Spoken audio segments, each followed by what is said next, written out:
পৌষ সংক্রান্তি কেটে যাওয়ার পরও অনেকটা চালের গুঁড়ি বেঁচে গিয়েছিল, তাই ভাবলাম সেই গুঁড়িটা দিয়ে বরঞ্চ রুটি করে নিই। নর্মাল রুটির মতোই কিন্তু এটাও ভীষণ সফট হয় আর করাটাও ভীষণ সহজভাবে।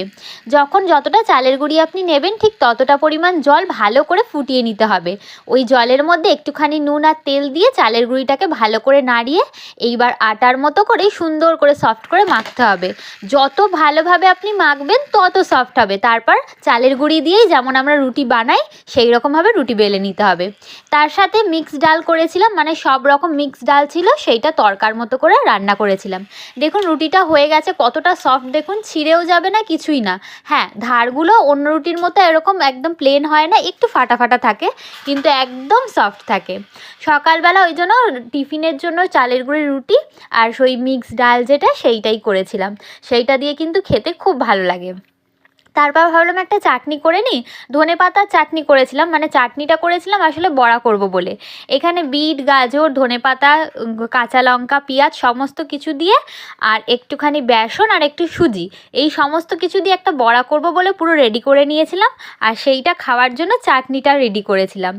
আমি না এটাতে একটুও জল দিইনি, বেসন আর সমস্ত কিছু দিয়ে যখন মাখছিলাম এমনি সবজি থেকে একটুখানি করে জল বেরোচ্ছিল। আজকে কিন্তু আমি বড়াটা ছাঁকা তেলে ভাজবো না, আমি অল্প তেল নিয়েছি, সর্ষের তেল নিয়েছি, কারণ সাদা তেলটা আমার কাছে অ্যাভেলেবেল ছিল না।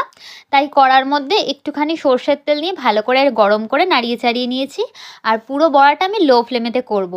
এই যে বড়াটা একটুখানি হাতের মধ্যে নিয়ে গোল গোল করে চ্যাপটা চ্যাপটা করে নিয়েছি। আর আমি এগুলো দিয়ে একদম লো ফ্লেমেতে রেখে দেবো, আস্তে আস্তে আপনা আপনি কড়মড়ে হয়ে ভাজা হয়ে যাবে। এই বড়াটা করতে গিয়ে আমি কোনো রকম হলুদ কিন্তু দিইনি, পরিমাণ মতো একটু নুন দিয়েছিলাম। আর আমি সুজিটা দিয়েছিলাম যাতে একটু ক্রিস্পি হয়, ওপরের ভাগটা একটু ক্রিস্পি হয়, তার জন্য আমি একটু সুজি দিয়েছিলাম এটার সাথে। একদিকটা হালকা ভাজা হয়ে গেলে পরের দিকটা আমি পাল্টে নেব। এইভাবে প্রত্যেকটা বড়াই এইভাবে আস্তে আস্তে ভেজে নেব। যেহেতু তেলটা আমি কম দিয়েছি সেহেতু একদম লো ফ্লেমেতে ভাজবো। একদম বড়াটা সফট হয়ে যাবে, ভেতরটা একটুও কাঁচা থাকবে না। আমি কিন্তু যে সবজিগুলো নিয়েছিলাম সেটা চাছানিতে চেঁচে নিয়েছিলাম। আর এই যে তার সাথে খাবার জন্য একটা ধনেপাতা, কাঁচা লঙ্কা, টমেটো আর একটা দুটো রসুন কোয়া দিয়ে এই চাটনিটা করে নিয়েছিলাম। এর মধ্যে একটুখানি নুন আর সর্ষের তেল মিশিয়ে দেবো। চাটনিটা আপনি অন্য যে কোনো কিছুর সাথে খেতে পারবেন, খুব ভালো লাগে খেতে কিন্তু এই চাটনিটা।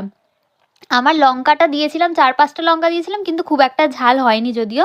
তো যাই হোক, বড়ার সাথেই চাটনিটা খাবো বলেই আরও বেশি করে করেছিলাম, যে সন্ধেবেলা আর কি মুড়ি টুড়ির সাথে এইরকম ভেজিটেবিল বড়া করে তার সেটা দিয়ে চাটনি দিয়ে খাওয়া যায়, বেশ ভালোই লাগে খেতে।